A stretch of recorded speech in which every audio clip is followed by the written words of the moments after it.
আমার মক্কেল করেন লাভ বাইট যদি কারোর গলায় থাকে তাহলে কি ভিডিও হতে পারে? সরকারি আইনজীবী তো অনেক কিছু বলতে পারেন, এখন ছুঁচো গিলে নিয়েছেন আর বার করবেন কি করে? যদি ছেলেটি অন্যায় করে থাকে তার শাস্তি হবে।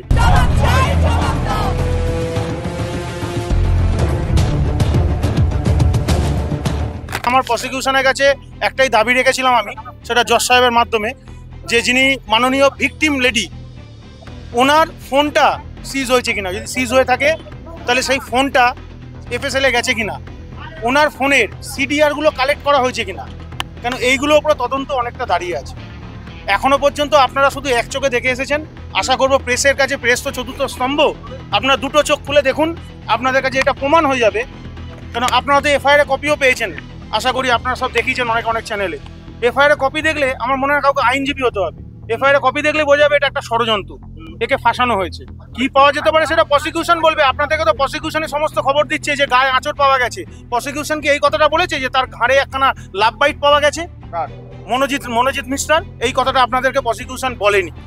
যদি রেপ হয় কোনোদিন লাভ বাইট পাওয়া যায় না, যেটা আমি আমার ক্লায়েন্টের সঙ্গে দেখা করে তাকে এক্সামিন করে এসে আপনাদের সামনে বলছি। গণধর্ষণ হয়নি বলেই যুক্তিতে বলছি। সমস্ত যুক্তি যদি আমি এখনই বলে দিই তাহলে তো প্রসিকিউশন এখন থেকেই আরও বেশি করে লেগে পড়বে ওকে কিভাবে কি করা যায়। আপনারা আস্তে আস্তে সব পাবেন। আর আজকে আমার যে দুটো পিও ভিজিট করতে গেছি এই কারণে আমরাও জানি, আমরাও লয়ের স্টুডেন্ট, আমরা জানি পিও ভিজিট চার্জশিটের আগে করা যায় না। কিন্তু পিও ভিজিট যদি নানা রকম সংস্থা এসে করতে পারে তাহলে as a advocate defence lawyer আমরা কেন ওখানে ভিজিট করতে পারবো না? যেখানে আমরা ওনাদের রিমান্ডে আজকে দেখতে পেয়েছি যে ওনারা লিখে দিয়েছেন যে পিও থেকে অনেক কিছু ওনারা সিজ করেছেন, সেগুলো এফএসএল এ পাঠিয়ে দিয়েছেন। এই মুহূর্তে ওনাদের ওখান থেকে কোনো এভিডেন্স কালেক্ট করার জায়গায় নেই।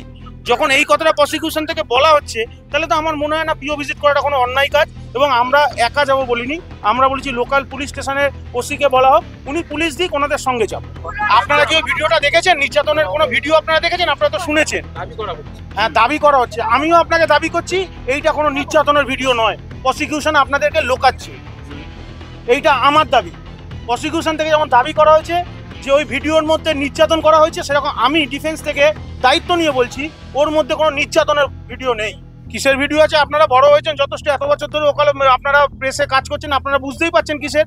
আমি তো বলেই দিলাম লাভ বাইট যদি কারোর গলায় থাকে তাহলে কি ভিডিও হতে পারে? যে আপনি যে দাবি করছেন ষড়যন্ত্র হয়েছে বা অন্যান্য যে নোটিশগুলো দিচ্ছেন, সেই জায়গা থেকে আইনি পথে আপনি বেল প্রেয়ার করলেন না? না, বেল পেয়ার করার দেখুন যেসব সেকশনগুলো দিয়েছে আমার মনে হয় ম্যাজিস্ট্রেটের কাছে বেল এই বেল অ্যাপ্লিকেশনটা করলে কোনো লাভ হয়। তার বদলে আমি মনে করি যতক্ষণ না পর্যন্ত প্রসিকিউশন আরও একটু অগ্রগতি পাবে না, আমার বেল পিটিশন করাটা ঠিক হবে না। আমি চাই প্রসিকিউশন করুক না, ঠিক আছে। যদি ছেলেটি, আমি তারপরেও আপনাদেরকে দায়িত্ব নিয়ে বলছি, যদি ছেলেটি অন্যায় করে থাকে তার শাস্তি হবে। আর যদি ছেলেটি নট গিল্টি হয়, আমি আশা করব তখনও প্রেস এইটা দেখাবে যে প্রেস যে প্রচারটা করেছিল সেটা ঠিক নয়। নির্যাতিতা যে অভিযোগ করছে সম্পূর্ণ মিথ্যে কথা বলছি কিনা, আপনারা তো তাদের কপি পেয়েছেন, আপনারা তার মধ্যে দেখে বুঝতে পারছেন না। আচ্ছা, আপনারা আমাকে বলুন তো, একটা ঘটনা ঘটেছে রাত্রি 10:30 হলো, এটা আপনারা দেখেছেন, আমিও আপনাদের থেকে দেখেছি। প্রথম দিন আমি ছিলাম না, আমি আপনাদের প্রেসের মাধ্যমে দেখছিলাম। 10:30 ঘটনা, পরের দিন 4:45 গিয়ে দেখা যাচ্ছে উনি কমপ্লেন করলেন।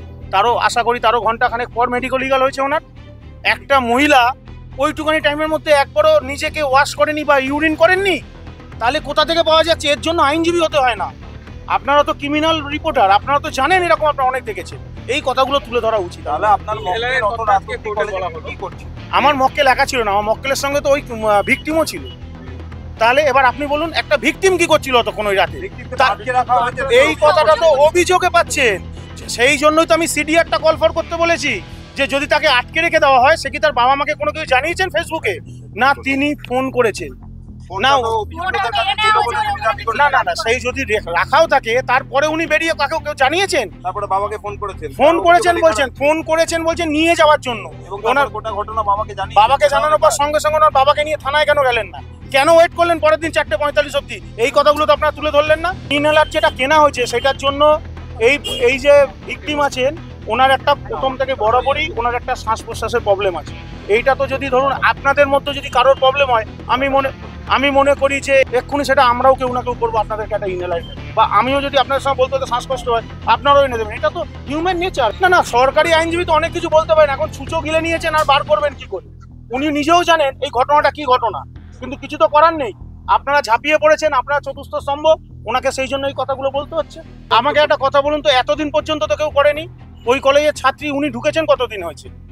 আমাদের কাছে তো এরকম অনেক এভিডেন্স আছে, পরে আপনাদের কাছে আস্তে আস্তে দেবো যে ওই ছাত্রী আর কি কি করেন। কিন্তু যেহেতু উনি এখন ভিকটিম লেডি, না তো ওনার নাম বলতে পারবো, না তো আপনাদের সামনে কিছু আমি এখন প্রডিউস করতে পারবো।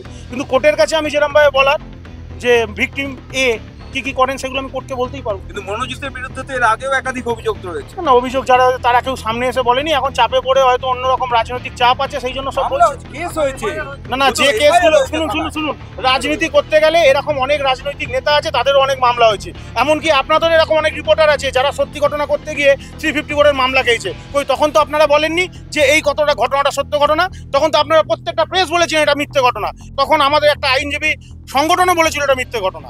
তাহলে যে কোনো কারোর বিরুদ্ধে অভিযুক্ত হলেই কাউকে আপনারা বানিয়ে দেবেন। আপনার বক্তব্য অনুযায়ী তাহলে আপনার মক্কেল তিনি ধর্ষণ করেননি, তিনি আমার মক্কেল করেন। আমরা যেহেতু এখন এই মুহূর্তে আমাদের প্রসিকিউশন, এখন আমরা বলেছি প্রসিকিউশনকে সহযোগিতা করব, আগে হয়ে যাক, পরের ডেটে আরো জানবেন। ঠিক আপনি তাহলে স্বীকার করছেন যে কলেজে ঘটেছে। ঘটেছে, কোথায় ঘটেছে আমি কিচ্ছু বলতে পারবো না আপনাদেরকে এখন। আমি এইটুখানি জানি কলেজে ওখানে ওই সময় অনেকেই উপস্থিত ছিল এবং এরকম কোনো ঘটনা আমি পাইনি। আর যেটা বলা হচ্ছে সিসিটিভিতে দেখা গেছে মেয়েটিকে কিডন্যাপ করা হচ্ছে, এগুলো সম্পূর্ণ মিথ্যে কথা বলছি। মাননীয় ভিকটিম, আমি এই মুহূর্তে ওনার ব্যাপারে আর কিছু বলতে চাই না।